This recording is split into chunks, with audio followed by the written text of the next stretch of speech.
Welcome to my channel. Today I'm bringing you an in-depth look at the attempted coup in the Democratic Republic of the Congo DRC. Please subscribe to stay updated. Who was behind the DRC's attempted coup, and were Americans involved? The attackers were led by Christian Malanga, a politician and former military officer based in the US. The DRC army thwarted a coup against President Felix Tshisekedi's government early Sunday, according to officials. At least 3 people were killed in Kinshasa, and several attackers, including foreigners, are now in custody. Here's what we know about the coup attempt, the people behind it, and the political context in the DRC leading up to Sunday's attack. Around 4 a.m. local time, 3 GMT on Sunday, dozens of men in military fatigues, armed with submachine guns and rifles, attacked the residence of Vital Kamerhe, a federal legislator and an ally of President Tshisekedi, who is a leading candidate to become the Speaker of the National Assembly. The attackers also breached the Palais de la Nation, the president's official residence and offices. However, Tshisekedi rarely uses these premises and was not present at the time. Both locations are about 2 kilometers, 1.2 miles apart in the Gombe area of the city, which also houses several other government offices and embassies. At least 3 individuals were killed in the ensuing shootouts, among them 2 Congolese security officials and the attackers' leader, Christian Malanga.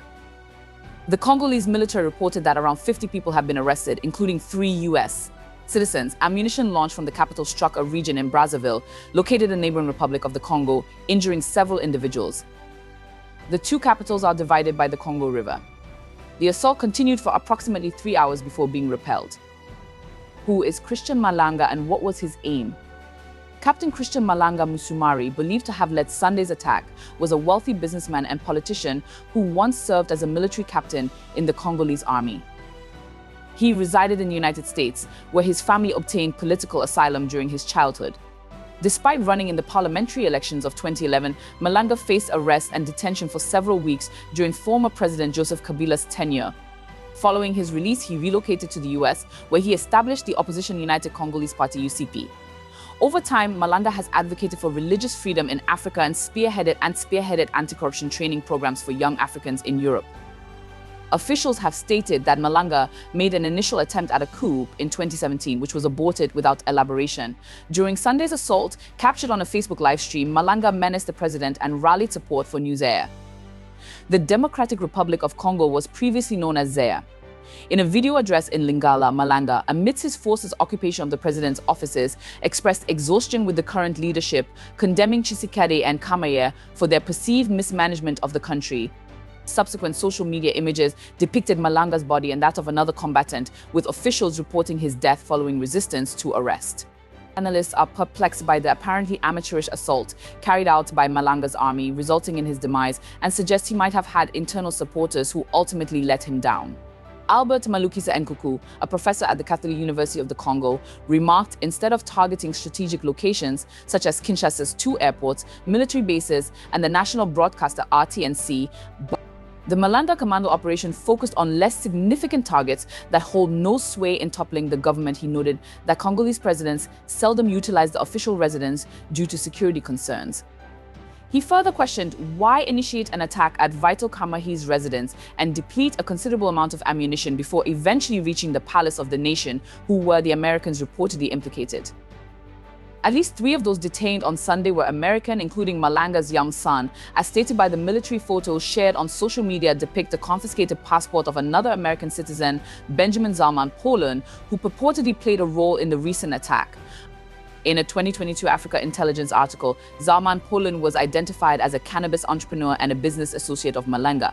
Expressing dismay and apprehension about the coup attempt, Lucy Tamlin, the US ambassador to the DRC, stated on Sunday via X, "Please rest assured that we will collaborate fully with the DRC authorities as they probe these criminal actions and hold any US citizen involved accountable for their deeds."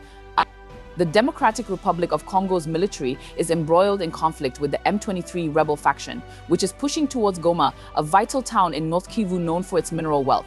This confrontation has resulted in widespread displacement, casualties, and instability in the region. Allegations suggest that Rwanda provides support to the M23, although Kigali denies involvement. Recent actions saw the expulsion of United Nations and East African peacekeepers by the DRC government, citing ineffectiveness. Additionally, internal rifts within President Tshisekedi's ruling coalition over candidates for upcoming National Assembly elections led to the postponement of a parliamentary vote scheduled for Saturday. Tshisekedi secured his re-election as president in December amid a tumultuous poll, contested by opposition groups questioning its legitimacy. However, he has yet to establish a government. According to Paul Mantuya, a researcher at the Africa Center for Strategic Studies, Sunday's coup attempt could offer Tshisekedi an opportunity to strengthen his control over the nation. Nantuya remarked, a coup, regardless of its chaos and disorganization, provides a potent tool for a paranoid regime. It grants unchecked authority to enact stringent laws, impose martial law, restrict NGO and civil society activities, limit freedom of movement and speech, instill fear in opponents, and silence dissent. He added, this scenario is not unfamiliar in Congo and follows the familiar pattern of failed coups, if one could even label it as such. Tshisekedi has yet to make a public statement as concerns grow about how Malanga's fighters were able to breach security at the presidential palace. Nkuku from the Catholic University of the Congo pointed out that the attacks exposed weaknesses in the DRC's security setup, which could have far-reaching consequences for the country's numerous crises. He warned that if Kinshasa had fallen, it could have escalated conflicts in the east. The African Union condemned the coup attempt and expressed approval of the military's response.